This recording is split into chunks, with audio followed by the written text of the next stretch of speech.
my goodness. Whew. Ray, Facebook Live. I know it. In the midst of all of this. Absolutely. I mean, you guys are worth it for sure. Oh, we are. You are. We are so excited to be here with you again today.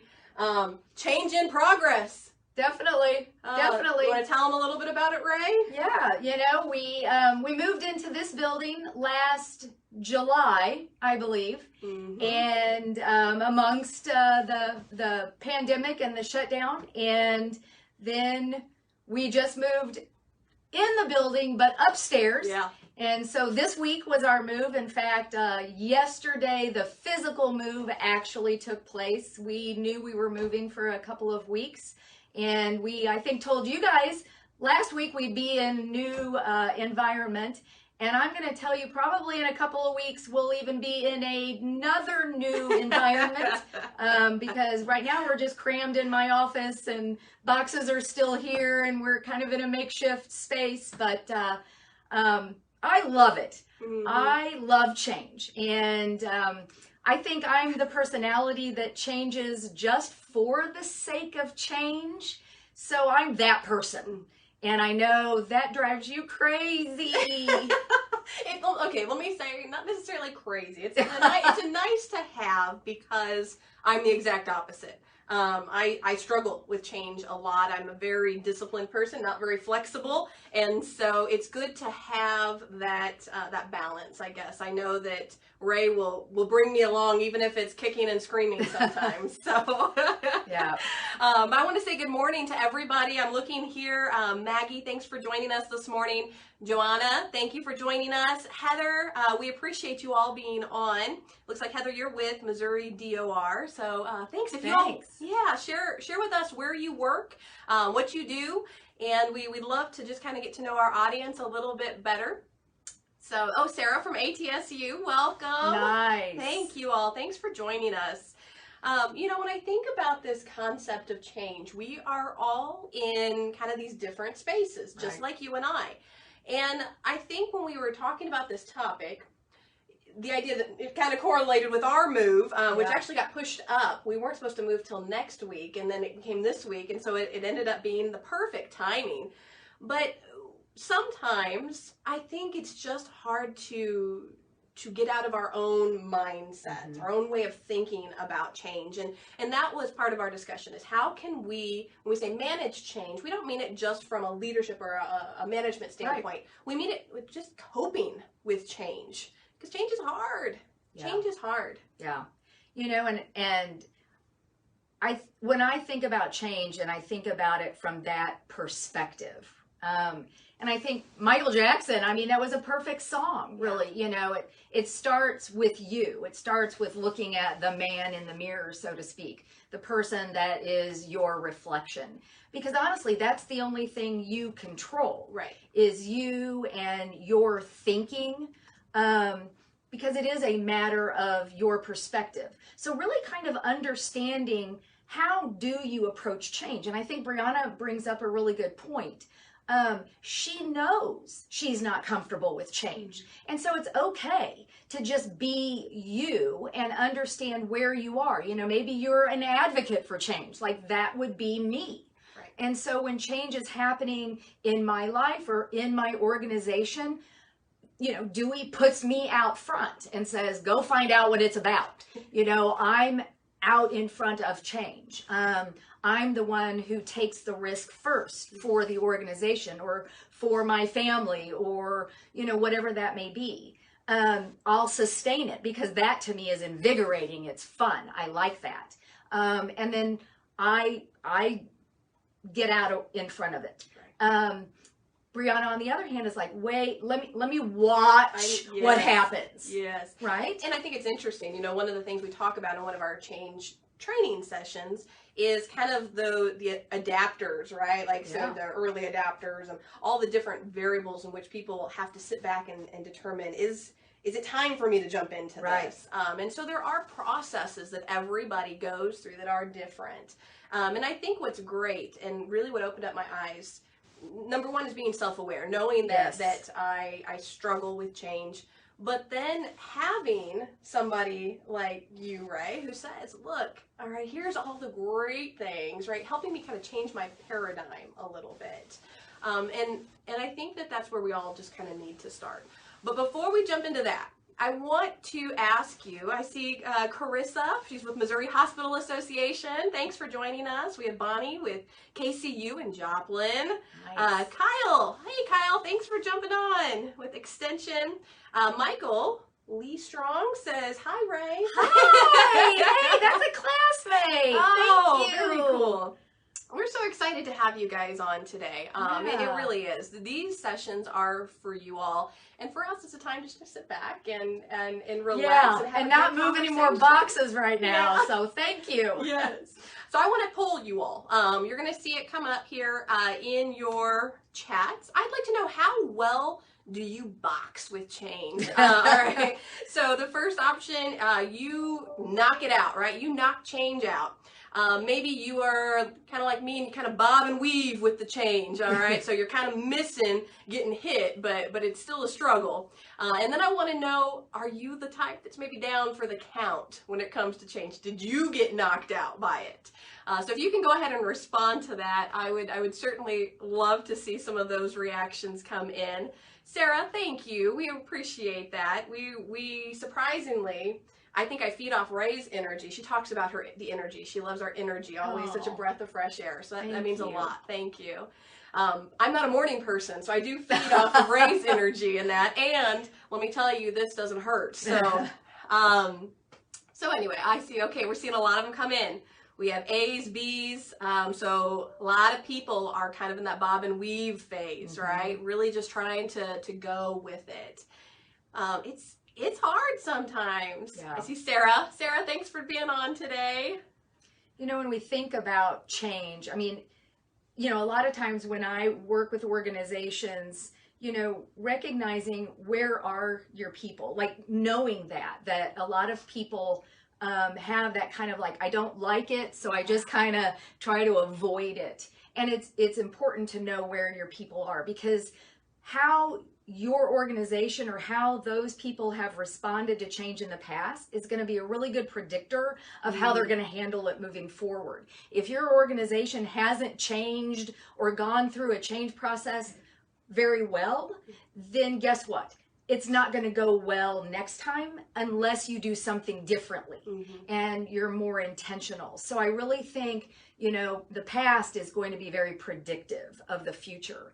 And so you've got to do something. And change is, you know, change is a cycle. Going through change, you know, we often look at it, it's very similar to the cycle of grief.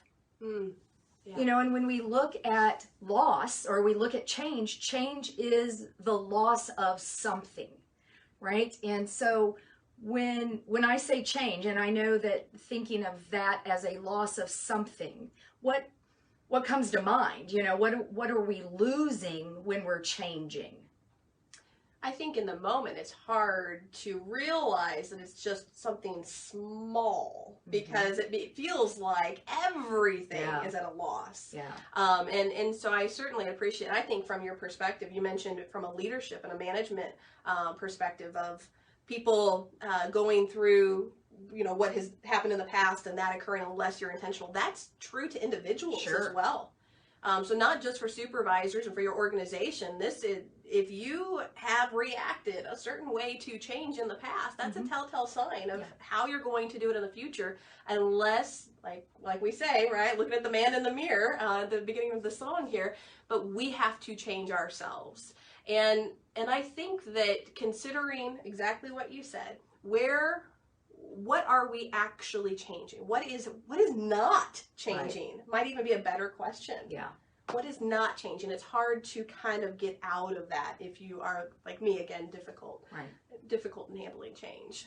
I think that's part of gaining that perspective because we tend to get overwhelmed and kind of throwing our hands in the air and just saying, oh, you know, everything's out of control. Yeah. And that's one of our strategies, you know, is actually not everything is changing, and maybe sitting down and creating a list of all the things that aren't changing, just like you said. You know, you get to still get up at the same time. You still get to drive the same car. You still get to, you know, eat what you eat. You know, what is not changing, and then narrowing down actually what is. And maybe that helps you get perspective on what is changing. And that's a good strategy. And I think we need, with that, we'll have to be self-aware, because here's what happens. Let me go back to, I'll give you a story. In a previous role, I worked for the police department, and we underwent a new records management system. And let me tell you, if you work for a police department, people are requesting those records on a regular basis. And as the PIO, I had to make sure I had that information available.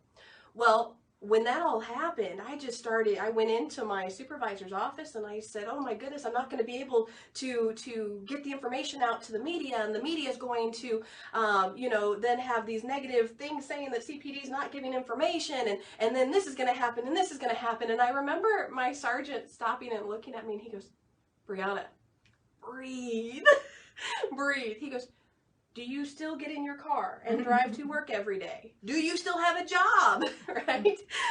You know, what are the things that you are in control of? How can you correspond with the media before, you know, this new management system goes underway? And it was that preparation. It was that just taking a moment to breathe. What happened there is I got emotionally hijacked. Yes. All right, I got emotionally hijacked. And it is a very real thing. Let me tell you, if you're not familiar with the concept, emotional hijacking occurs when we feel like we are in some sort of fight or flight mode, right? Something that we're under attack in some sort of way. It's a natural response. Yeah. And the problem becomes that 75% of our reasoning abilities are diminished. And so we no longer are really thinking logical anymore. Right. And that was what happened in that case. I thought the whole world was going to come apart because we were changing our records management system, right? Realistically, it was a new change, and the change ended up being good. Right.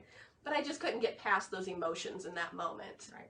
And it's okay to feel those feels. Yeah. You know, I think it's important to give space to those feelings. Being aware, right? You know, and saying, "Wow, I'm having a meltdown right now. I'm emotional, and so I'm not thinking that logically during that time," and having maybe somebody to talk to, whether it was your captain or, you know, your significant other or a best friend, and venting through those emotions, and then knowing, you know, don't make any big decisions right now. Don't, you know, throw down your stapler and quit your job and, you know, storm out, or, you know, just knowing that right now this is where I am, and I'm just trying to vent through these emotions, and I need to be in a safe space to do that, and don't hold anything against me right now because I know this is where I am. And so I think that's also another strategy for handling change, is finding that safe space and that safe person to just bounce this idea off of. And I know, you know, you had talked about maybe after the fact, maybe getting some feedback on how I could have handled that better. Right. You know, sometimes that's you had talked about that. Yeah. So yeah, I find it helpful knowing that, again, it took the self-awareness piece. I want to kind of go in order with it. It took the self-awareness piece to know that change is hard for me. Then it took kind of having someone like Ray, someone who I know who is good with change, who can kind of walk me through what the positive things were about this upcoming change. So that's kind of on the front end. But then it also is the after the change happens, getting that feedback on how could I have handled it a little bit better. You know, another thing I like to do, which is a little odd, knowing that I struggle with change, is I sometimes will try and put myself in I don't say discomforting positions, but something that's out of the ordinary, something that is a change, just so I can kind of test the waters and there's really nothing at stake for it. I thought that was interesting. Yeah. I thought that was an interesting thing. Yeah, because I know that what we really talk about and what research suggests is routinizing what you can routinize. And that helps with dealing with change. I guess I'm a little strange in that regard. But for example, I take a different route, you know, in the mornings. Not every morning do I go the same way, just because it's something different. Yeah. And it pushes me a little bit more to be more comfortable with it. I thought that was interesting. And that's a clever idea, you know, just because we know that a lot of people will and not that that your route to, work or whatever is dysfunctional, but we know that people will many times choose dysfunction over discomfort or over the unknown.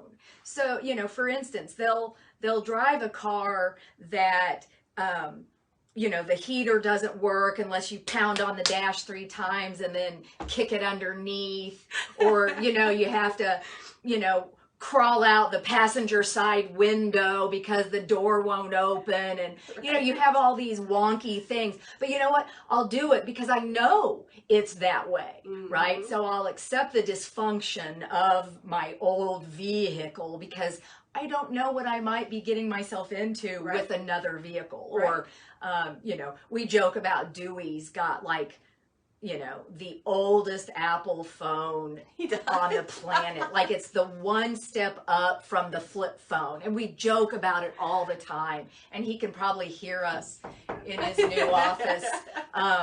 But, because he's like, oh, I just don't want to mess setting a new phone up, and we're like, well, just Google that. No, I don't think this has Google, but he just doesn't want the uncertainty, the unknown. And so we'll take dysfunction over discomfort. I did it this morning. I'm sitting here trying to burn my hands on a curling iron because every day I curled the ends of my hair.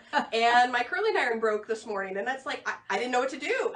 So instead of just saying, okay, we're just going to flat iron the hair and not curl it today, I'm sitting there with the hot piece, mind you, because it was already heated up, trying to stuff it back in the little hole, and my hands are burning. And I'm like, what am I doing? Yeah. What am I doing? But you're exactly right.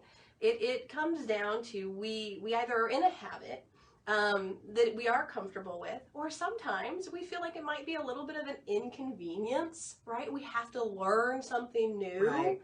I, in that case, this morning would have had to learn how to do my hair a little bit different, but I didn't do it. All right, because we're in change right now with the move, so I didn't worry about it. Yeah. But giving yourself that space and that understanding that, again, yes, it is a loss. Yes, it might be a little bit of an inconvenience, but change can be good. Yeah. Change can be good. I got to, after I finally set that curling iron down, and I said, forget it, I'm done. I actually got my hair done quicker, and I could go spend more time with my son before I had to leave to come to work this morning. Yeah. So, it just looks different for everybody, and we need to just be self-aware enough to know where we're at. And I don't think you have to change who you are. I think it's okay to finally say, you know what, I'm a person that doesn't like change, and that's okay. But you can change how you approach change. Right. You don't have to change you. Right. But you can finally say, you know what, this is who I am. Love you for who you are, because that's you, right? And just say, this is how I'm going to approach it next time to make this go a little bit more smoothly for myself and maybe those around me. Because I think that's probably, it's not just affecting you. Right. It's affecting your coworkers. It's affecting the people you live with, because change fatigue is real. And at some point, what happens is we run out of the self-control that it takes to be so mindful in doing something different. How many times just in the last week and a half have you, when you walk in the door, gone downstairs? Yeah. Right? Yeah. Now I have to remember, when I walk in the door, go upstairs. Right. I've gone downstairs, then I'm like, now I got to go up 2 flights of stairs. You just got to be mindful. Oh wait, go upstairs. It just takes up space, right? And so we are such creatures of habit, right? And that takes up space. That takes up mind space. And self-control is actually a consumable commodity. We don't think about that.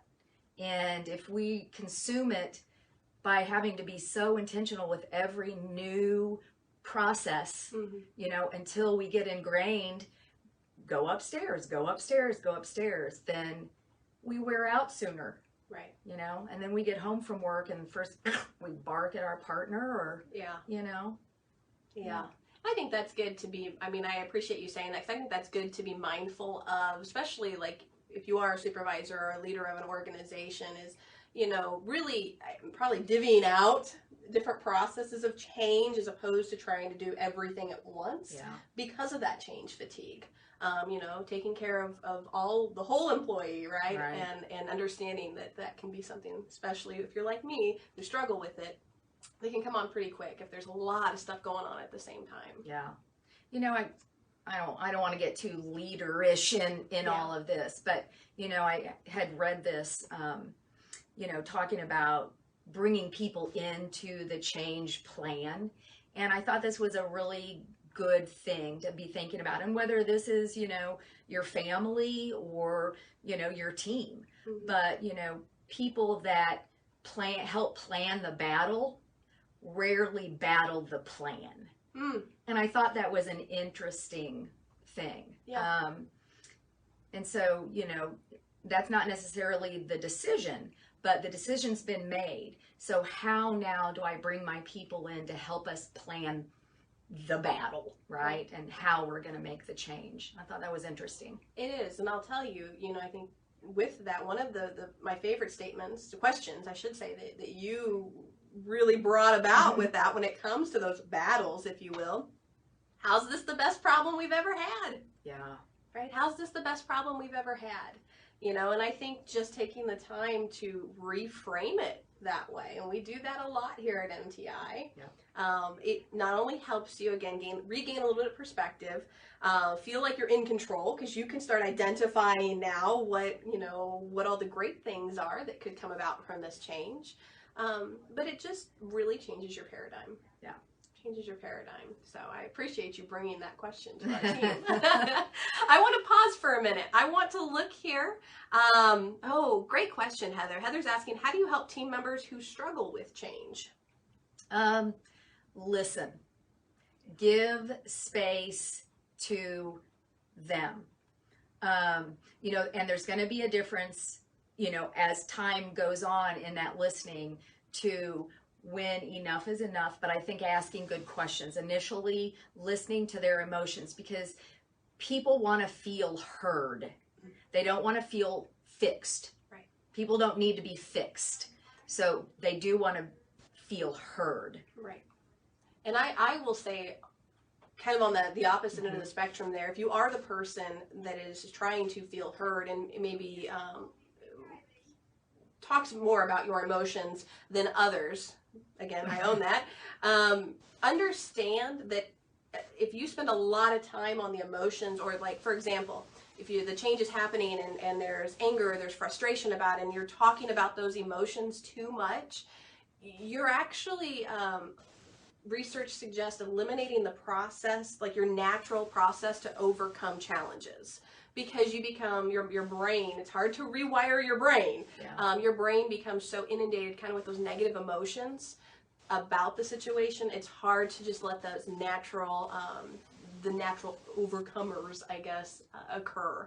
And I thought that was really interesting, and I think that's something that I personally try to practice, is gratitude on a regular basis. So that question, how is this the best problem we have? You know, what are all the things that aren't changing? How can I be grateful for those things? And I think that there's some ownership on me knowing that about myself, that's something I need to do as well. You know, when in another life, in another job, thinking about knowing change was coming on, you know, I was in a management role, and knowing change was coming on, and knowing, you know, which groups on my team, you know, struggled most with change. You know, I really, you know, those people were brought on board at different times, meaning, you know, the technology that was changing. Some people were, you know, taken and they were introduced to the technology much sooner. Some people were like, yeah, flip on the lights, flip off the lights. You know, it was like a day transition for them. They didn't need 6 months with a Windows, you know, capable unit to learn it. So, you know, there again, you know, what's their uptime or start time that they needed to be introduced to certain, you know, aspects of change. But I think that validation and that affirmation, yeah, you know, change sucks, I get it. And just feeling affirmed, and, you know, what do you need? And when do you think, you know, you'll be ready. And, just asking those kinds of good questions, and then say, we're going to be rolling this out in 2 weeks. What do you need to be ready in 2 weeks? And not letting them just like drag it out. But the other thing I'll really encourage you to do is making sure the timeline is very visible and present. Yes. Hey, this is going to happen in, 3 months. This is going to happen in 2 months. This is going to happen in 1 month. Wow, this is going to happen in 12 days. And being very visible and transparent about this. And I wouldn't sugarcoat anything. I wouldn't try to be, all perky peppy. I mean, positivity is good, but I wouldn't sugarcoat it. Right. Going back to that example I gave earlier with the records management system, they were honest. I can remember from top down, it was very, very transparent. This is going to be tough. Yeah. Like, it's going to be tough. And it didn't set us up then for something else. We knew it, we felt it, and we were able, to work through it. But being honest and being transparent up front, that was incredibly critical, I think, to the process. Yeah. And honestly, people don't really care how good that change is going to be for the organization. Mm-hmm. Oh, it's going to save dollars and, increase our margins. And they're thinking is, how's this going to be about me? Right. What's in it for me? what, great. You're going to have better profits. Am I going to get a raise? How is this change going to affect me? So really keeping that in mind, am I going to, be able to, reduce my stress, increase my pay, build better relationship? How is this about me? So really thinking about it from the person's perspective, not the employee's perspective even, but from the person's perspective. And have your ears on. Oh, absolutely. Yep. Absolutely. And I think that's a critical piece too, especially from the leadership perspective. You have to be there, like boots on the ground. You have to be, when you say keep your ears on, that means you got to be present. You can't just kind of drop the ball and run away. Yeah. And so I think that is important. And so I want to go back to one of these other questions here. Susan asked, this is a tough one. I think in a lot of times, especially as supervisors, you're kind of squished between your leadership and your employees, and you got to somehow finagle that change. She says, how do we support the team when the plan we have developed gets overridden by administration? I think that's a tough question. Yeah. Gosh, I'm not even. I have to know more about that. Yeah, that's what I was thinking too. So Susan, if you want to send us an email, and we'd love to continue that conversation probably offline with it, because we want to know more of the specifics, I think, related to it. Initially I'd say stop. Because if your boss doesn't support the plan, I wouldn't carry out the plan, because it's going to get quashed somewhere. Right. So it doesn't sound like time's going to be well spent there. Yeah. But I need more. Yeah, we need more. We need more. Send us more in, Susan. Yeah. So we have some other great comments coming in here. Thank you all for the comments. We really appreciate it. Sarah really liked your statement. People who love the battle rarely battle the plan. Or people who plan the battle rarely battle the plan. I can't read. It wasn't me, but I love that. Yeah, it was a very good statement. So we want to know from you all. What strategies do you guys use? Knowing kind of where you're all at. I saw your responses here and how well you box with change. What are some strategies for those who are kind of in that bob and weave phase, or if you're in that, I'm down for the count phase? How are you overcoming change? What works for you? And so just give us some of those ideas and comments. Yeah. We want to be able to kind of share with each other. I'd love to see those come in, though, as we continue to kind of talk a little bit about strategies. Yeah. Speaking of quotes, I was watching the 50th anniversary of Muhammad Ali, Joe Frazier fights, just late one night, nothing to do. And it was very interesting because it was an interview with Howard Cosell, and he was actually interviewing Muhammad Ali and Joe Frazier as they watched their fight. And anyway, it was funny, and then they brought on other fighters. And Mike Tyson was one that they had interviewed, and talking about how you plan for the fight and how Muhammad Ali and Joe Frazier might have planned for the fight. He said, oh, yeah, everybody's got a plan till you get punched in the face. And I just thought, boy, is that true? We all have these great plans. But when you get punched in the face, that plan's going to change. And so I think change is inevitable. It is. Misery is optional. I agree with you. And so back to that, and I think you mentioned it earlier, and I know we talked about it yesterday, but prepare yourself mentally, whether you love change like me or whether you don't like Brianna. Just talk to yourself. Change happens. It's going to happen. Mm-hmm. As long as you're walking on this earth, change will happen. Yeah. And just keep telling yourself that. Yeah. And the thing is you can take back control with whatever it was that changed. You get to choose how long you're going to dwell on it. You get to choose whether we continue to keep that perspective or that mindset as we move forward for months or years to come with whatever this change was. You choose that. And so I like that, we do decide how long we live in the misery with change. So when you feel like you can finally take back control, when we feel like we can kind of maybe sometimes, I don't want to suggest this happens for everyone, because it's true when people don't like change, but sometimes we do get ourselves in victim mentalities. Mm-hmm. I've caught myself there. Mm-hmm. And I think it's important to just be honest, to be genuine about knowing ourselves and knowing, okay, enough's enough. Mm-hmm. I'm ready to jump on this. I want to be able to, to get a promotion. I want to be able to feel good when I wake up in the morning. I want to be able to, be the person I was before, but maybe a little bit different. Mm-hmm. And heck, we've talked about this even with my being my recent motherhood. Mm-hmm. And I keep telling you, I can't wait to get back to normal. Guess what? It's a new normal. Yeah. And so understanding, what does that look like for you? Go through that grief process. Give yourself grace there. Okay. But at some point, take back control. Yeah. So I want to pause. We're getting a lot of comments in. Thank you all. All right. It says, Sarah, yeah, we do get to choose. You were right. But I think it's important to own that choice. Okay, I'm choosing X. What takes away that victim mentality? Absolutely. Thanks, Sarah. Virginia says that she takes time for herself. Maybe she vents with somebody that she trusts. Okay, now what do I need to do? How can this change help me? Great questions. Really learn as much as you can about the change. I actually love I love that.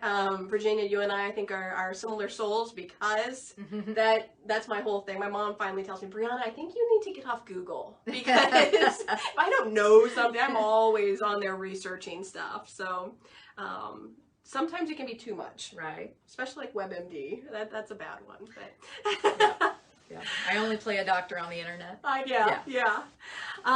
So let's see. Susan says that a mantra that her former boss had: take one thing at a time. Remember, everything happens for a reason, and it will be all right. Yes. I think about my sergeant at CPD, and one of the things at first when he said it, I was like, what?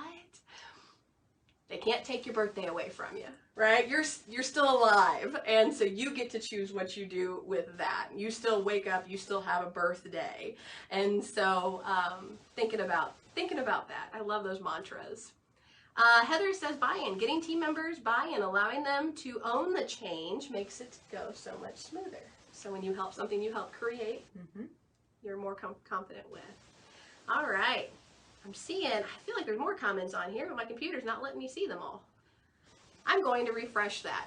While I do that, I guess I want to just know if there's any other questions you all have. Put those in chat. Right? What are you thinking as far as some final thoughts related to this topic? I want people to understand it's part of life. Mm-hmm.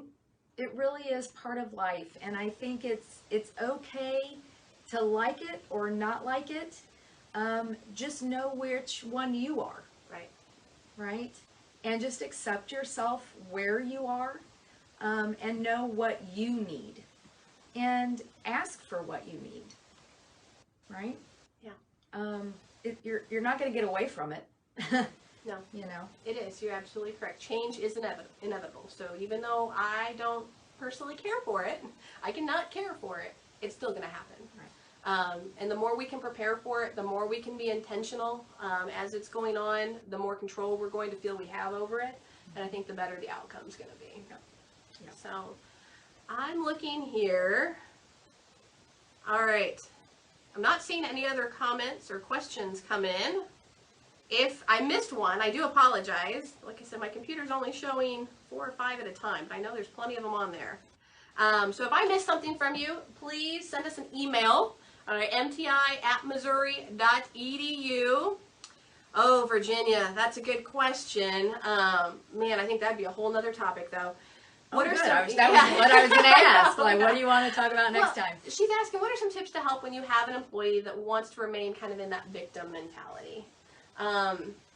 That's a lot, I think, to take on. And what do you think? Well, gosh, that is a lot. Yeah. I think some really great questions there. I think asking this person if they know that they're there and what it might be doing for them, like why do they find themselves there, how it's helping them, how it's hindering them. Because obviously they're getting something out of it or they wouldn't be doing it. Yeah. So it's feeding them in some way. And I think that's you're not a therapist. No. So I probably want to tie that back to some type of activity, results or something. Well, and I think it's also important to recognize that, I would say unfortunately, but I mean, if it works for them, great. Sometimes people just live in kind of the darkness, I guess, if you will. And that, if they are comfortable in that, then they're comfortable within that. Reconsider the resources that we invest in that, or reconsider new resources, because you're right, you're not a counselor or a therapist there. So good question. Yeah, definitely a difficult one. So if there are any other thoughts or comments to Virginia's question, please feel free to comment on her post there. I'm looking one more time. I am not seeing any other questions that are coming in now. I do want to take a quick moment. I want to share with you all, we are in the final stretch here before the launch of our podcast. So excited. It is exciting. We've been working really hard on this. Several episodes already recorded. We're going to be ready for launch very, very soon. If you'd like to know the launch date, then you can sign up for our professionals group that we're using. And that's just kind of our pre-launch. Be the first to listen. You will get exclusive content on the podcast. And until Monday, you'll be entered to win a free first week webinar. So the link for that should have come up with this live video. However, I will go ahead and post it in the comment section after we sign off today. We really appreciate everyone tuning in. Did you want to talk about topics for next time? I'm always, what do you guys want to talk about next time? Okay. We're going to be maybe in a different space if I get some things ordered. Or not. I don't know. We'll see. Yeah, change. We'll see. Yep. I'm not seeing, so if you have some, go ahead and put those topic ideas to us. If you are more comfortable emailing them to us, please feel free to do that again. mti@missouri.edu. We just appreciate you all so much. We thank you all for tuning in. Yep. And Ray, I'm going to do your sign off because I think it's great. All right. Go be great. There we go. Thanks, guys.